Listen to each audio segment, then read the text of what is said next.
Praise the Lord. നിങ്ങൾക്ക് എല്ലാവർക്കും സമാധാനം ഉണ്ടാവട്ടെ.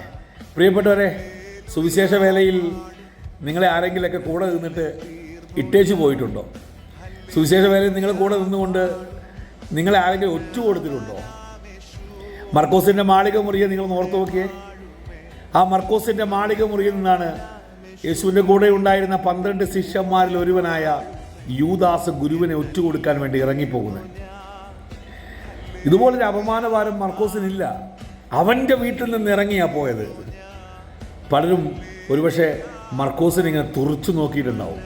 അപമാനഭാരം കൊണ്ട് മർക്കോസ് 49 ദിവസം സഹിച്ചു. 50-ാം ദിവസം ഒരു കാറ്റടിച്ചു കേട്ടോ.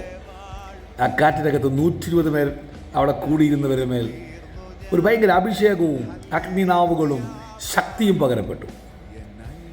അതിന് നടുവിൽ പത്രോസ് എഴുന്നേറ്റ് നിന്ന് ഒരു പ്രസംഗം അങ്ങ് പ്രസംഗിച്ചു. യെരൂശലേം ദേവാലയത്തിൽ പെരുന്നാൾ കൂടാൻ വന്നവരെല്ലാം അവൻ്റെ പ്രസംഗം കേട്ടു.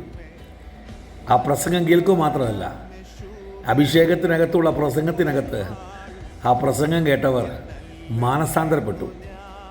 ശ്രദ്ധിക്കണമേ, ആ മാളിക മുറിയിൽ നിന്നും ഒരാൾ ശത്രുവായി ഒറ്റുകാരനായി എഴുന്നേറ്റ് പോയെങ്കിൽ അതേ മാളിക മുറിയിൽ നിന്നും പ്രാപിച്ചെടുത്ത അഭിഷേകത്തിൻ്റെ നിറവിൽ പത്രോസ് പ്രസംഗിച്ചപ്പോൾ ഒന്നു പോയെങ്കിൽ 3000 എണ്ണം അകത്ത് കയറി. പ്രിയപ്പെട്ടവരെ, എന്നെ കേൾക്കുന്ന സുവിശേഷകന്മാരോട്, എന്നെ കേൾക്കുന്ന ദൈവമക്കളോട്, നിന്നെ ഇട്ടേച്ചാരെങ്കിലും പോയോ? നിൻ്റെ സഭയിൽ നിന്നും നിന്നെ ഒറ്റുകൊടുത്തോ? ഒന്നേ പോയിട്ടുള്ളൂ. 3000 എണ്ണം ഇനി തിരിച്ചു കയറാൻ പോവുക. ആമീൻ പറഞ്ഞ് സ്വീകരിക്കുക. God bless you.